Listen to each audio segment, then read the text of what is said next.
Well, Mr. Prime Minister and Sarah, it is a great honor for Karen and me to be in your home tonight. And the events of this day have been deeply humbling for me, Mr. Prime Minister. The American people cherish our relationship with Israel. And your comments today before the Knesset, your comments here this evening, your gracious words toward our president and myself are deeply meaningful to me, and I know meaningful to every American who cherishes our historic alliance. It is an honor for me to stand with you here today in Jerusalem, the capital of the state of Israel.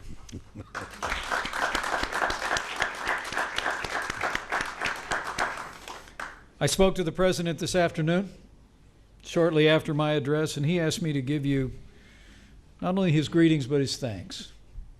Thank you for the hospitality and the warm welcome you've extended to his vice president. But more to the point, the president wanted me to thank you for your stirring words before the Knesset and your stalwart commitment to freedom, your strong leadership for the people of Israel, and your commitment, your unbending commitment to the relationship between the United States and Israel.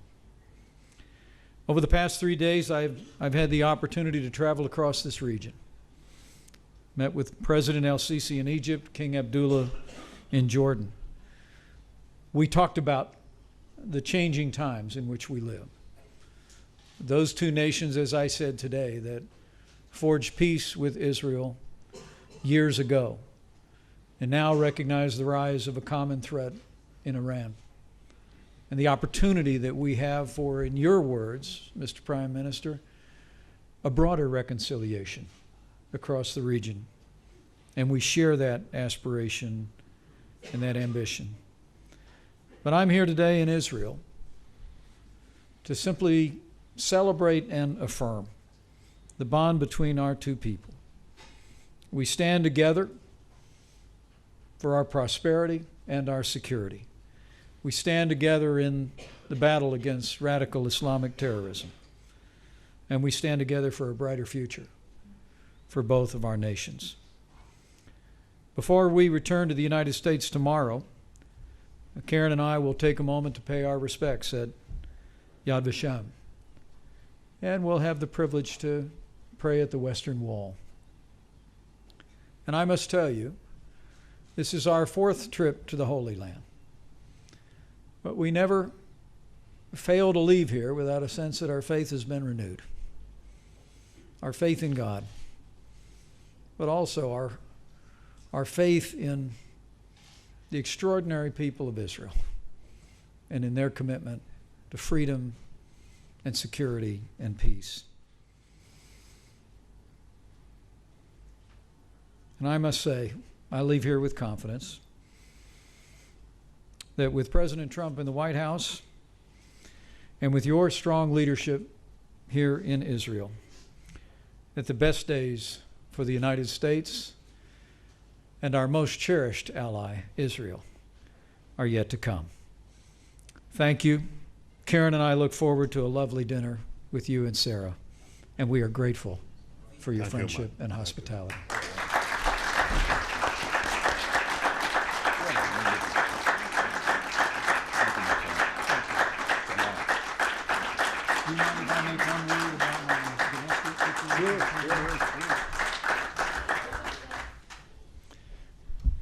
The Prime Minister has granted me leave to address news on the home front back in the United States.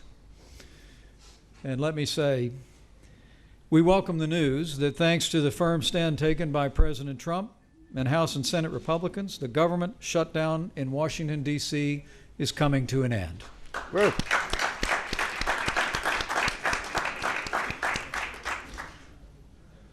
Now, the American people know what happened here.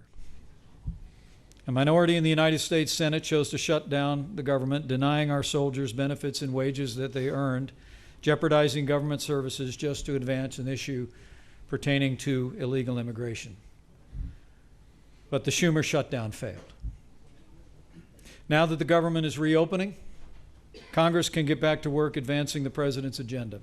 An agenda that's already created more than 2 million jobs, is setting records on the American stock market, has restored American strength and credibility in the world. And I look forward to returning to Washington, D.C. tomorrow and working closely with members of Congress to continue to advance our president's agenda. And it is, Mr. Prime Minister, an agenda that's making America great again. Thank you for the opportunity. Thank you. You're all invited to our budget deliberations in the Knesset in the coming weeks. Thank you. Thank you all. Thank you.